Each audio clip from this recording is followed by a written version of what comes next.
এই মাস সম্পর্কে আল্লাহ রাব্বুল আলামিন কোরআনে কারীমের মধ্যে বলেছেন, শাহরু রমাদান, মানে রমাদান মাস, আল্লাযী উনজিলা ফীহিল কোরআন, এটা এমন একটা মাস যেই মাসে আল্লাহ রাব্বুল আলামিন এই মহাগ্রন্থ আল কোরআন নাজিল করেছেন আসমান থেকে। রমাদান মাস ছাড়া বছরে আরো যে 11টি মাস আছে, অন্য কোন মাসের নাম আল্লাহ রাব্বুল আলামিন এই কোরআনে উল্লেখ করেন নাই। শুধু একটি মাসের নাম আল্লাহ কোরআনে নিয়েছেন, সে মাসটার নাম কি? রমজান মাস। দোয়া করি আল্লাহ তাআলা সে পর্যন্ত আমাদেরকে নেক হায়াত দিন, আমরা যেন রমজান মাসের সমস্ত ফজিলত এবং মর্যাদাগুলো আহরণ করতে পারি। মোহতারাম হাজরিন, রমাদান মাস যে মাসে আল্লাহ তাআলা কোরআন নাজিল করেছেন, কোরআন হলো আল্লাহর পক্ষ থেকে মুসলিম জাতির প্রতি সবচেয়ে বড় পুরস্কার।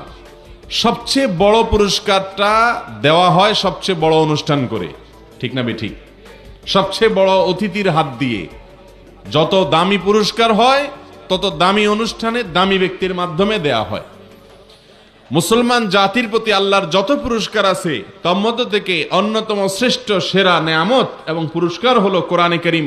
যেই কোরআন আমাদেরকে পথ দেখায় জান্নাতের, যে কোরআন আমাদেরকে নিষেধ করে জাহান্নাম থেকে, যে কোরআন আমাদের কল্যাণের পথ দেখায়, সেই কোরআন আল্লাহ তাআলা কখন দিয়েছেন? রমজান মাস। তাহলে এখান থেকে রমজান মাসের শ্রেষ্ঠত্ব, এটা যে অন্য যে কোনো সময়ের চাইতে আল্লাহর কাছে মর্যাদাবান, এটা বোঝা যায় কি যায় না? আল্লাহ রাব্বুল আলামিন সেই রমাদান মাসে অনেকগুলো করণীয় কাজের নির্দেশনা দিয়েছেন তিনি অথবা তার রাসূল সাল্লাল্লাহু আলাইহি সাল্লামের মাধ্যমে। কিন্তু আমাদের দেশে রমজান আসলে 4টা কাজের কথা আমরা জানি। রমাদান মাসই হলো 4 কাজ করা। রমজান বলতে আমরা কয় কাজ করা বুঝি? 4 কাজ। কি কি? রোজা রাখা। অনেক কপাল পোড়া তো আছে, নাম কেউ আসতে মুসলমান, রোজাও রাখে না, সিয়ামও রাখে না, আছে না নাই? সিয়াম পালন করা, ইফতার করা, তারাবি পড়া, আর ভোর রাত্রে সাহরি খাওয়া। কাজ কয়টা হইল? রমজান মানে 4 কাজ। রোজা রাখা, ইফতার করা, তারাবি পড়া, সাহরি খাওয়া। অথচ রমজান মানে কি শুধু এই 4 কাজ? আরো কাজ আছে না নাই? আছে। আজ আমরা সেটাই জানবো ইনশাআল্লাহ, যে রমাদান মানে কি, শুধু এই 4 কাজ না আরো কি আছে, সেগুলো কি কি আমরা জানবো ইনশাআল্লাহ। কিন্তু শুরুতেই আমরা নিয়ত করে নিই, যেগুলো আজকে জানবো সেগুলো অনুযায়ী আমল করবো তো ইনশাআল্লাহ। আল্লাহ তাআলা আমাদের সবাইকে তৌফিক দান করুন। সম্মানিত হাজরিন, রমাদান মাস আসলে আল্লাহ রাব্বুল আলামিনের পক্ষ থেকে রহমতের, দয়ার সমস্ত দুয়ার এবং ভান্ডার উন্মুক্ত করে দেওয়া হয়। যারা সৌভাগ্যবান তারা এই মাসে, এই চান্সে, এই সুযোগে আল্লাহর রহমত নিজের ঝুলিতে বেশি থেকে বেশি পরিমাণ ভরে নেয়। আর যারা হতভাগা, কপাল পড়া, এরা রমজান আসলে ওই যে গতানুগতিক 2-4টা ট্র্যাডিশনাল কাজ করে রমজানকে শেষ করে দেয়। রমজান শেষে তাদের তেমন কোনো অর্জন থাকে না। ভাইরা আমার, সেজন্য রমাদান মাসকে নিজের আমল এবং ইবাদতের ভরা বসন্ত মনে করতে হবে। ভরা বসন্ত, সুযোগ। বছরের অন্য সময় ইবাদতের আমাদের ঘাটতি থাকে, ত্রুটি থাকে, আমলের ঘাটতি থাকে। এই সব ঘাটতি পূরণ করার জন্য ইবাদতের মৌসুম হিসেবে আল্লাহ তাআলা দিয়েছেন কোনটা? রমাদান মাস। এই রমাদান মাসে কোরআন এবং হাদিসের আলোকে আজ আমরা 20টি আমলের কথা বলবো ইনশাআল্লাহ। কয়টা আমল? 20টি আমল। এই 20টি আমল যদি আপনি করেন ইনশাআল্লাহ আপনার রমাদান সার্থক হবে, সফল হবে। আপনার রমজান সাধারণ মানুষের রমজানের মতো হবে না। আপনি রমাদানের আসল লাভবান সিয়াম পালনকারী মুসলমান হইতে পারবেন।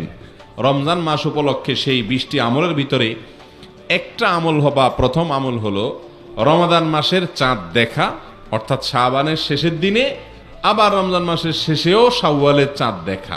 চাঁদ দেখা এটা একটা আমল, এটা একটা কি? কিন্তু আজকাল চাঁদ দেখা দেখি নাই, আছে?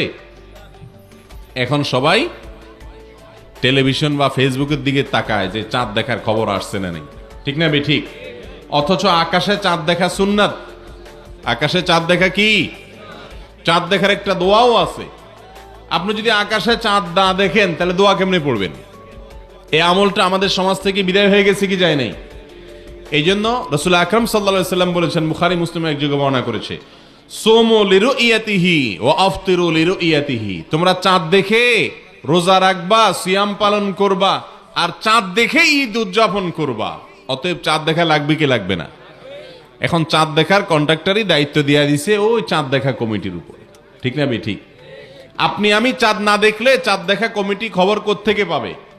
সারা দেশ থেকে আমরা সবাই মিলে চেষ্টা করলে তারা সংবাদ পাবে, ঠিক না? ঠিক। এই জন্য চাঁদ আমরা আকাশে তালাশ করব, এটা রমজানের একটা আমল। না দেখলেও আপনি খুঁজবেন পশ্চিম আকাশে, সন্ধ্যার আগ দিয়ে একটু তালাশ করার চেষ্টা করবেন, দেখেন কিনা। যদি আপনি চেষ্টা করেন, আপনার আমল নামায় আল্লাহ তাআলা একটা সওয়াব লিখে দিবে। করবেন তো ইনশাআল্লাহ সবাই? 1 নম্বর আমল গেল।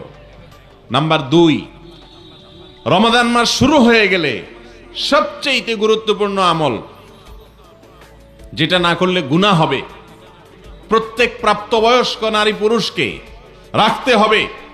নারীরা মাসিক হলে রাখবেন না, আবার রমজানের পরে যখন সুস্থ হবেন আবার সেগুলো রেখে দিতে হবে। মাসিকের কারণে যে রোজাগুলো বাদ যাবে। রমজান মাসের সবচেয়ে গুরুত্বপূর্ণ আমল হলো রোজা রাখা। কি আমল? রোজা রাখা। রমজান মাসে রোজা রাখা নফল কাজ না ফরজ কাজ? ফরজ কাজ।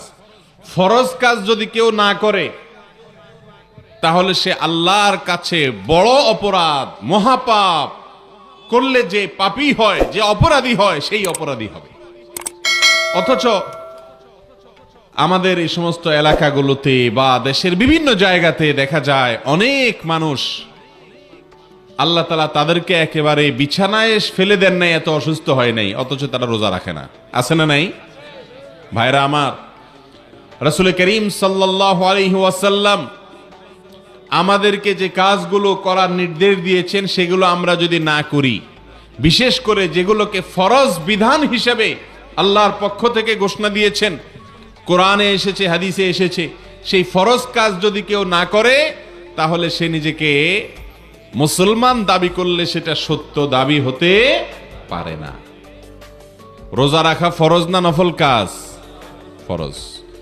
অতএব একজন প্রাপ্তবয়স্ক নারী বা পুরুষের জন্য রোজা না রেখে থাকা, সুস্থ মানুষের জন্য রোজা না রেখে থাকা জায়েজ না হারাম? হারাম। ভাইরা আমার, যদি কেউ রোজা না রাখেন আর এই অবস্থায় তার মৃত্যু হয়, আল্লাহ না করুন, তাহলে মহাপাপী অপরাধ হিসাবে তার মৃত্যু হলো। এই জন্য আল্লাহ বলেছেন কোরআনে, কুতিবা আলাইকুমুস সিয়ামু কামা কুতিবা আলাল্লাযীনা মিন ক্বাবলিকুম লাআল্লাকুম তাত্তাকুন। ও ঈমানদারেরা, তোমাদের জন্য রোজা ফরজ করা হয়েছে যেমনি ভাবে ফরজ করা হয়েছে তোমাদের আগে যত জাতি পৃথিবীতে আসছে, যত নবী রাসূল পৃথিবীতে এসেছেন, সবার উপরে রোজা ফরজ করা হয়েছে, তেমনি ভাবে তোমাদের উপরেও রোজা ফরজ করা হয়েছে। অর্থাৎ এটা শুধু আমাদের উপরে ফরজ করা হয় নাই, আগের যুগের সমস্ত নবীদের উপরে, সমস্ত জাতির উপরে, সকল রাসূলদের জাতিদের উপরে আল্লাহর পক্ষ থেকে ফরজ ছিল। সবাই রোজা রেখেছেন। আপনি রোজা না রাখলে আপনি কপাল পোড়া হয়ে যাবেন। কথা কি বুঝাতে পারছি? ভাইরা আমার, নবী করিম সাল্লাল্লাহু আলাইহি সাল্লামের হাদিস থেকে আমরা জানতে পারি, রোজাদার ব্যক্তির জন্য যেরকম পুরস্কারের কথা আছে, যারা সুস্থ সবল মানুষ হওয়ার পরেও রোজা রাখে না, কিয়ামতের ময়দানে কঠিন শাস্তির মুখোমুখি আল্লাহ তাআলা তাদেরকে করবেন। এবং মৃত্যুর পরে আল্লাহর সামনে যখন হাজির হবে, যখন তারা তাদের বিচার হয়ে যাবে, তখন জাহান্নামে রোজা না রাখার কারণে কোন কোন বর্ণনায় আসছে পাও উপর দিকে ঝুলিয়ে তাকে প্রহার করতে থাকা হবে। আনন্দ লাগে না? নবী করিম সাল্লাল্লাহু আলাইহি সাল্লাম বলেছেন, লিসাইমি ফারহাতান, রোজাদার ব্যক্তিকে আল্লাহ তাআলা দুইটা আনন্দ দিবেন। কয়টা আনন্দ? ফারহাতুন ইনদা ফিতরি, একটা আনন্দ হলো রোজার রাখার পরে সন্ধ্যার সময় যখন ইফতার সামনে নিয়ে বসবেন, যখন ইফতার সামনে নিয়ে বসবেন, তখন কি লাগবে? আনন্দ লাগবে কি লাগবে না? আল্লাহু আকবার। কি আনন্দ লাগে তখন বলেন তো? সারা রাত না খাইয়া সকালবেলা নাস্তা করলে এত আনন্দ লাগে না, কিন্তু রমজান মাসে রোজা রাখার পর ইফতারি সামনে আছে, আপনি খাইতেছেন না, আজানের অপেক্ষায় আছেন বা সূর্য ডুবার অপেক্ষায় আছেন, সূর্য ডুবে গেছে, আপনি ইফতারি করলেন, অনেক বেশি আনন্দ লাগে কি লাগে না? পৃথিবীতে মানুষ 2-4 দিন ক্ষুধার্ত থাকার পরেও আপনার যদি কোনো খাবার গ্রহণ করে সেখানে এত পবিত্র আনন্দ থাকে না। রমজান মাসে বা যে কোনো সময় রোজা রাখার পরে ইফতার করার সময় যে আনন্দটা লাভ করে। ভাইরা আমার, রমজান মাসে রোজা রাখার পরে যারা ইফতার করে তখন তো আনন্দ পায়, আরেকটা আনন্দ আছে বাকি। এটা হলো নগদ, আরেকটা হলো বাকি। সেটা কি? ওয়া ফারহাতুন ইনদা লিকাই রাব্বি। কিয়ামতের দিন যখন রোজাদার ব্যক্তি তার রবের সাথে সাক্ষাৎ করবে, যারা রোজা রাখবে আল্লাহকে সরাসরি দেখার সুযোগ লাভ করবে, তখন তার যে আনন্দ হবে সে আনন্দের কোনো ভাষায় ব্যক্ত করা যাবে না। শুধু তাই নয়, রাসূল করিম সাল্লাল্লাহু আলাইহি সাল্লাম বলেছেন জান্নাতের একটা দরজা আছে, একটা গেট আছে, স্পেশাল একটা গেট। গেটটার নাম হলো রাইয়ান। কি নাম? রাইয়ান। অনেক মানুষের নাম আছে রাইয়ান, ভালো এই নাম, অসুবিধা নেই। জান্নাতের একটা গেটের নাম আছে ভিআইপি গেট, এটার নাম হলো রাইয়ান। নবীজি সাল্লাল্লাহু আলাইহি সাল্লাম বলেছেন রাইয়ান নামক সেই গেট দিয়ে শুধুমাত্র আল্লাহর এক শ্রেণীর ঈমানদার বান্দারা প্রবেশ করবে, ভিআইপিরা প্রবেশ করবে। তারা কারা জানেন? রোজাদারেরা। কারা প্রবেশ করবে? রোজাদারেরা। আপনি তাহলে বলতে পারেন জান্নাতের অন্য গেট দিয়ে তাহলে বেরোজদাররা প্রবেশ করবে, তাহলে বোঝা গেল বেরোজদারিরাও জান্নাতে যাবে। হ্যাঁ, কথা তো ঠিক, বেরোজদারিরাও জান্নাতে যাইতে পারে, কিন্তু জাহান্নামে পোড়ার পরে, জাহান্নামে পোড়ার। তাহলে রোজাদারদের জন্য আল্লাহ তাআলা ভিআইপি গেট দিয়েছেন, সেটার নাম কি? রাইয়ান। আল্লাহ তাআলা আমাদের সবাইকে সেই ভিআইপি গেট দিয়ে প্রবেশ করার তৌফিক দান করুন। যারা প্রাপ্তবয়স্ক হওয়ার পর থেকে মৃত্যু পর্যন্ত যত কষ্ট হয়েছে, রোজা ছাড়ে নাই, সওম বলে এটাকে, কোরআন হাদিসের ভাষায় সিয়াম বলে, এই সিয়াম যেটাকে আমরা রোজা বলি, এটা কখনো ছাড়ে নাই, এই ব্যক্তিদের জন্য এরকম পুরস্কার। শুধু সেটা না, আরো আশ্চর্যের কথা শুনেন। আল্লাহু আকবার। কোরআন হাদিসে আল্লাহ আমাকে ক্ষুদ্র যে জ্ঞান দিয়েছেন, বা আমি কোরআন হাদিস পড়ে যতটুকু জেনেছি, এটার সার নির্যাস আকারে আজকে আপনাদেরকে একটা কথা বলি। তা হলো যত আমল ইবাদত ইসলামে আছে, বিশেষ করে ইসলামের 5টা মূল কাজ, 5টা স্তম্ভ, পিলার আছে। ঈমান, 5 ওয়াক্ত সালাত, যাকাত, রমজানের রোজা আর হজ। কয়টা রোকন ইসলামের? 5টা। এই 5টা হলো মূল কাজ।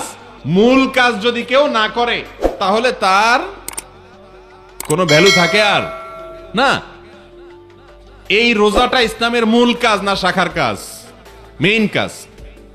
এই মেইন কাজগুলো যারা করে, এই মেইন কাজগুলো সম্পর্কে যত হাদিস আছে, নবীজি সাল্লাল্লাহু আলাইহি সাল্লামের হাদিসে সবচেয়ে বেশি ফজিলত, সবচেয়ে বেশি হাদিস পাওয়া যায় রোজা সম্পর্কে। এত ফজিলতের কথা অন্য কোনো আমল সম্পর্কে খুব একটা পাওয়া যায়। রাসূল করিম সাল্লাল্লাহু আলাইহি সাল্লাম বলেছেন, আল্লাহ তাআলা বলেন, আল্লাহু আকবার, আল্লাহ বলেন রোজাদারদের সম্পর্কে, রমজান মাস আসছে, আগে ভাগে শুনে রাখেন। ও ওই সমস্ত ভাইয়েরা আমার, বোনেরা আমার, যারা দেখছেন, অসংখ্য বোনেরা আজকে মাহফিলে এসেছেন, অগণিত মেয়েরা এসেছেন, শুনে রাখেন। ভাইয়েরা আমার, যুবক ভাইয়েরা আমার, শুনে রাখেন। যারা আল্লাহ রাব্বুল আলামিন বলেছেন রোজা রাখবে, তাদের সম্পর্কে বলেছেন মানুষ যত ভালো কাজ করে, সেটা কোরআন তেলাওয়াত হোক, ওয়াজ করা হোক, ওয়াজ শোনা হোক, মানুষকে ভালো কাজ করা হোক, দান সদকা করা হোক, নফল নামাজ পড়া হোক, যত আমল করে মানুষ, সমস্ত আমলের সওয়াব আল্লাহ তাআলা 1 গুণ থেকে বাড়াইতে বাড়াইতে 700 গুণ পর্যন্ত দিবেন। কোনটা আল্লাহ তাআলা অগণিত সওয়াব দিবেন। কিন্তু রোজা সম্পর্কে আল্লাহ তাআলা কত নেকি দিবেন, একটা রোজা রাখলে কয়টা সওয়াব দিবেন, কয়টা নেকি দিবেন, এর কোনো ফিগার, অঙ্ক, পরিমাণ আল্লাহ উল্লেখ করেন নাই। আল্লাহ বলেছেন ইল্লা সাওম, তবে রোজা এমন একটা আমল, আস-সাওমু লি ওয়া আনা আজজি বিহি। আল্লাহ বলেছেন রোজাটা বান্দা আমার জন্য রাখে। কার জন্য রাখে? আল্লাহর জন্য রাখে। আল্লাহ বলেছেন এই জন্য ওয়া আনা আজজি বিহি, আমি রোজার পুরস্কার নিজে হাতে দেব। ভাইরা আমার, রোজার পুরস্কার আল্লাহ নিজে হাতে দিবেন। আমল নামায় ফেরেশতাদের মাধ্যমে অন্যগুলা দিলেও রোজার পুরস্কারটা স্বয়ং আল্লাহ রাব্বুল আলামিন নিজের হাতে রোজাদারকে দিবেন ইনশাআল্লাহ। কি দিবেন সেটা আর বলেন নাই, কারণ এত বড় পুরস্কারের অ্যারেঞ্জ আল্লাহ তাআলা রেখেছেন, এটাকে সারপ্রাইজ হিসাবে কিয়ামতের দিন দিবেন। আল্লাহ তাআলা আমাদের সবাইকে সে পুরস্কার অর্জন করার তৌফিক দান করুন।